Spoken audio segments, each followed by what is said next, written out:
Happy Thursday, all you beautiful people. So, box jumps don't work. And why is that the case? First of all, I'll tell you that we have plyo boxes and we have done box jumps here for many years. And we will continue to do it when it's appropriate. And for those of you out there doing that, I'm not naysaying you. I had a catchy title so I could talk about something that's important. Because I think most of the time, box jumps are not appropriate for people. And a lot of people think that box jumps are going to make you jump higher, which in fact they don't. So what is the concept behind it? So let's talk about basic plyometrics. Plyometrics have mainly to do with an amortization phase. That amortization phase is the amount of time it takes you to go from your concentric or your eccentric to your concentric basic reaction off the ground, those ground reaction forces.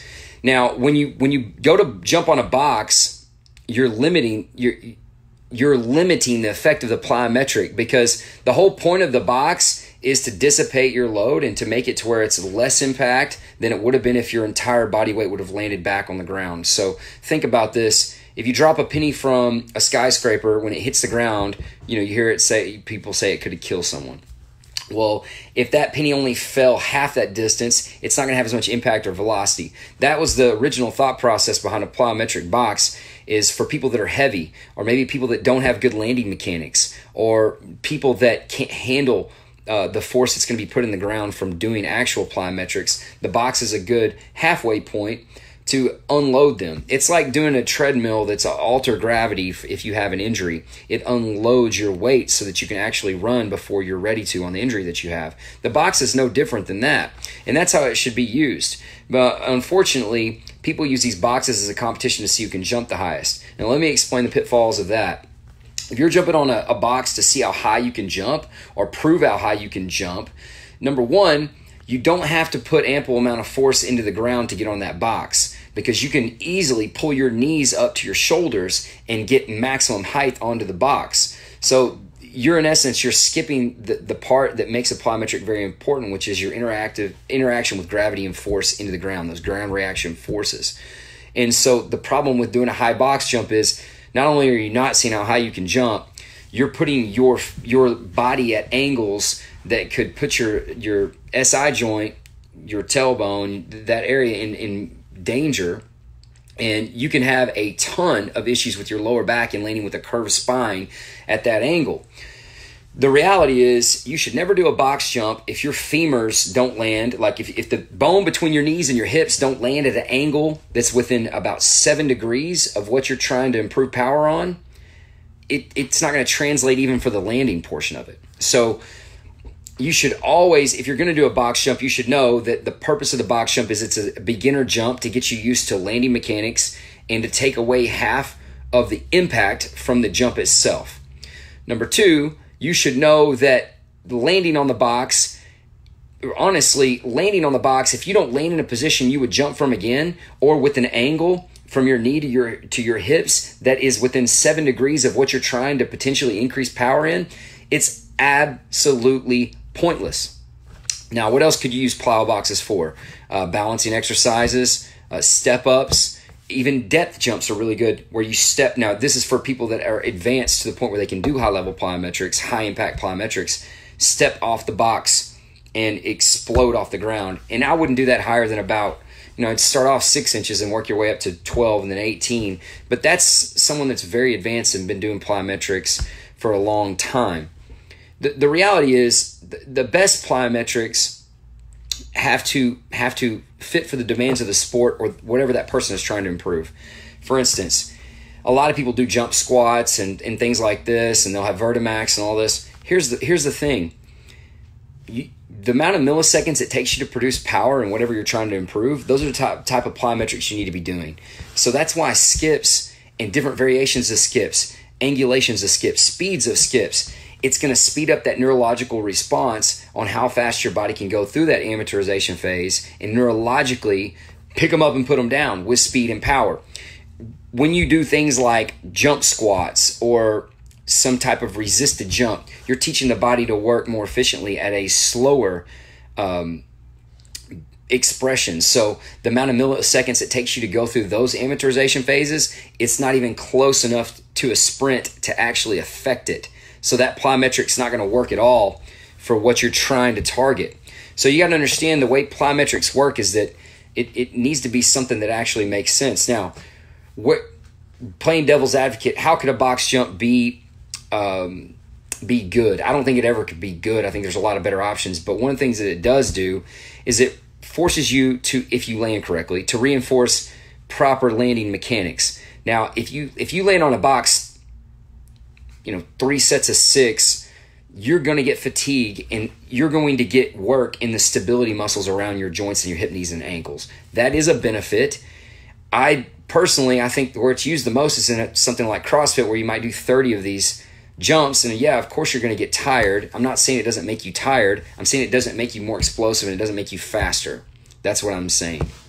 And so there's a million ways to learn how to jump higher.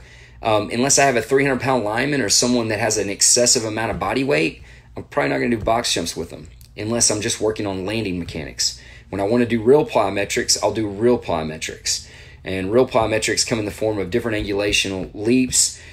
Sprinting is the best plyometric in the world, to different variations of skips, and then of course high-level things like depth jumps, depth jump throws, different angulation, jump to sprints, and different things like that. So I just wanted to give you a little bit on box jumps. I see a lot of people out there doing high box jumps and people are like, oh my gosh, that must be really good training, or oh my gosh, that person must be really athletic.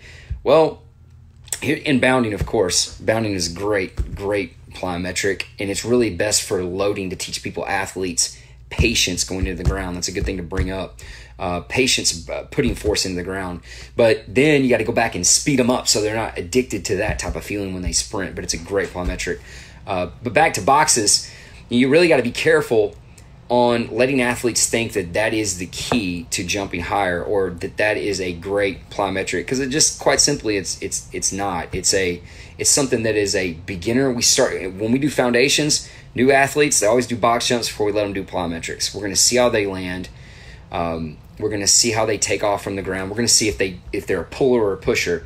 A lot of people will pull their legs up to land on the box. Some people will get full extension, and then they will land on the box. Those are two different things. When you see a high box jump, somebody lands with a curved spine and their knees are touching their shoulders, number one, they're at huge risk for their SI joint. Number two, they're not in a functional position to build any kind of strength that's applicable. And number three, it's a skill of jumping on a box, so it's not going to translate.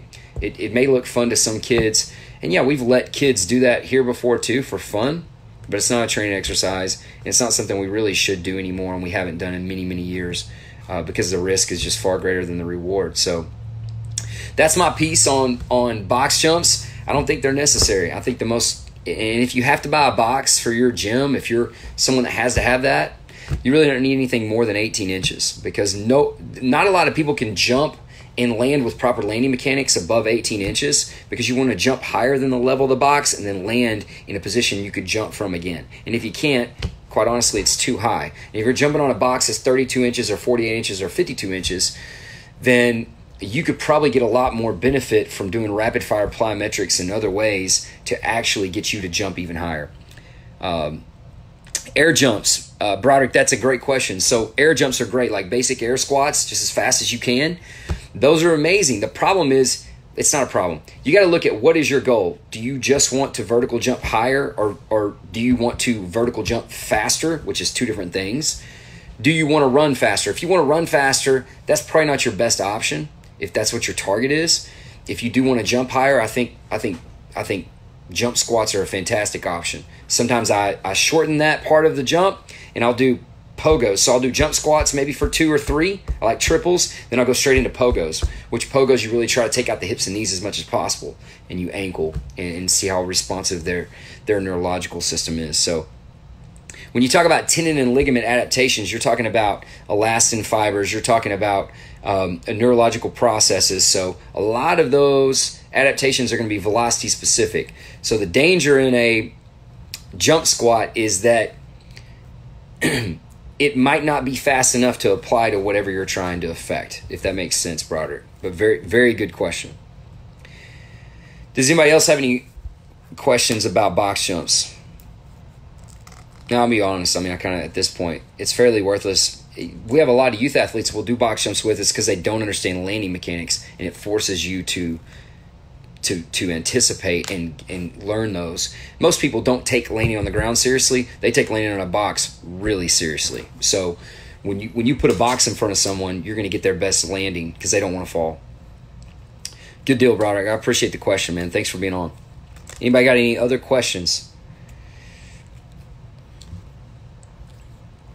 So don't go tell your coaches I said box jumps suck or you should never do them.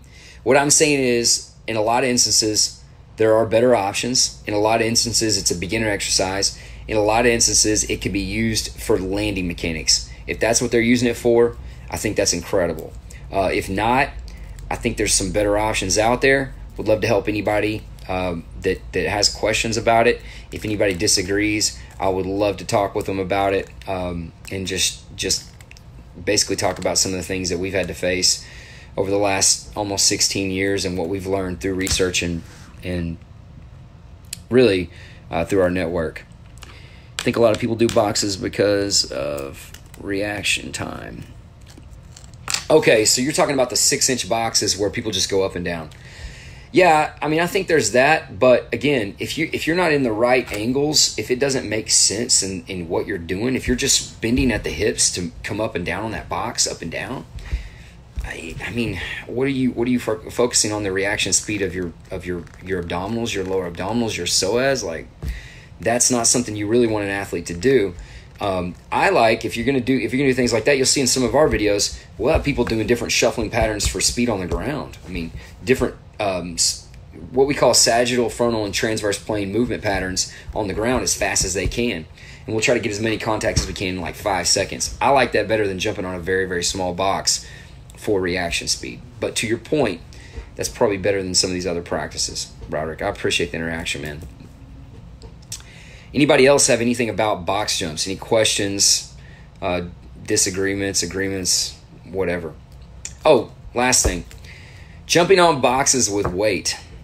Okay.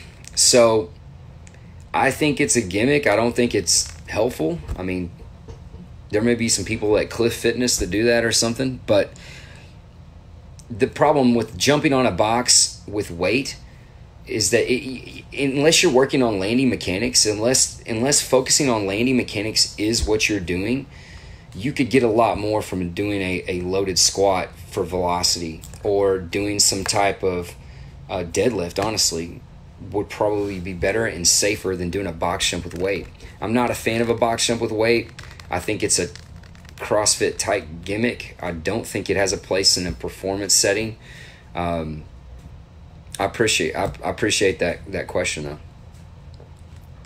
Now that last part about box jumps with weight, I could say it's my personal opinion, but it's the opinion of a lot of high-level coaches all over the world. So I'm going to stand on that.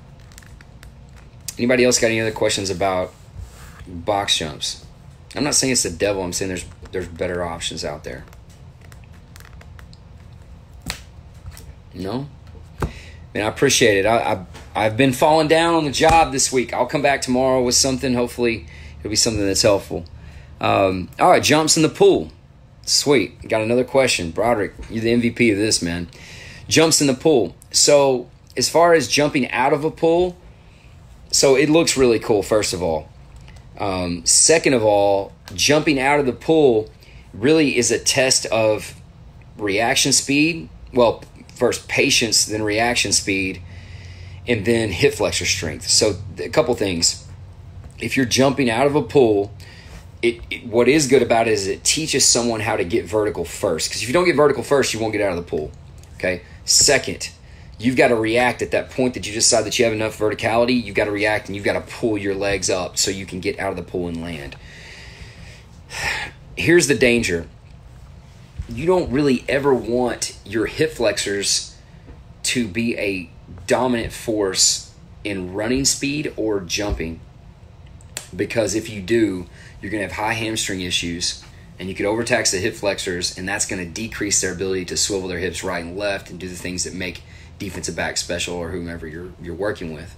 So while I think jumping out of a pool is really cool, I'd keep it at a minimal level. I wouldn't do many reps. I think it's a really good thing for them to understand and feel. I wouldn't do a ton of reps at it. Don't think it's a terrible thing. Think it could be overdone. Again, if they land outside of the pool in an angle where, if they're at a negative angle with their femur, meaning if this is their knee right here, okay, if they're like this, that's not a good position. Now, if they can land like this, then you're fine landing out of the pool.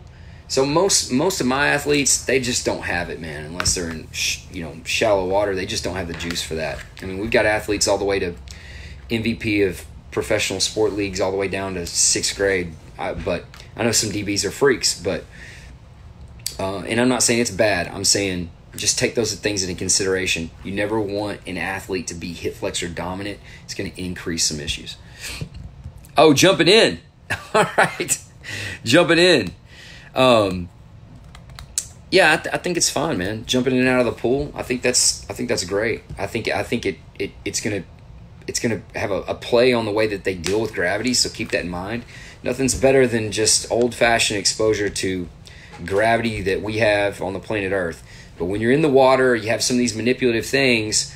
What you're able to do is you're able to lower the impact on them through that exercise, through that movement. And sometimes that's very valuable.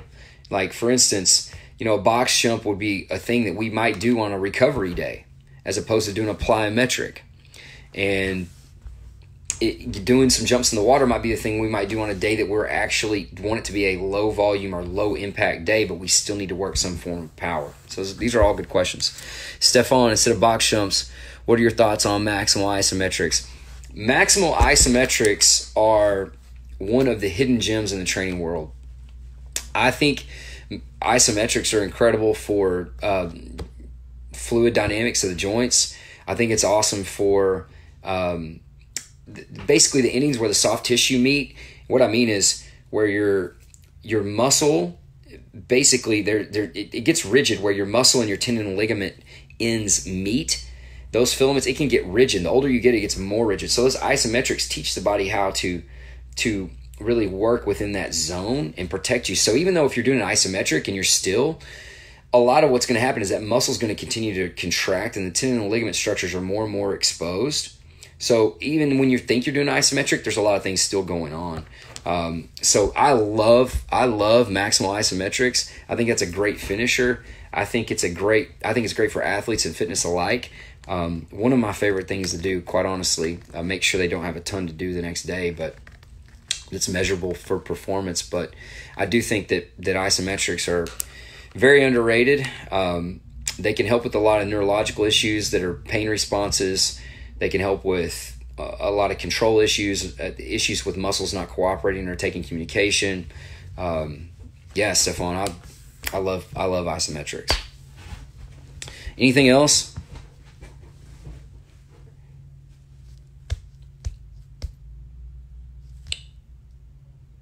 I'll give it 5 seconds, and then I'll let y'all have a Thursday. You guys are great, man. I appreciate it. Thank you for your confidence in me. Please bring me any questions, anything. I want to keep doing this. I want to keep giving people as much as I can, even if they can't be in there or if they're out there helping other people. Thanks for listening. Thanks for caring. Have a great Thursday.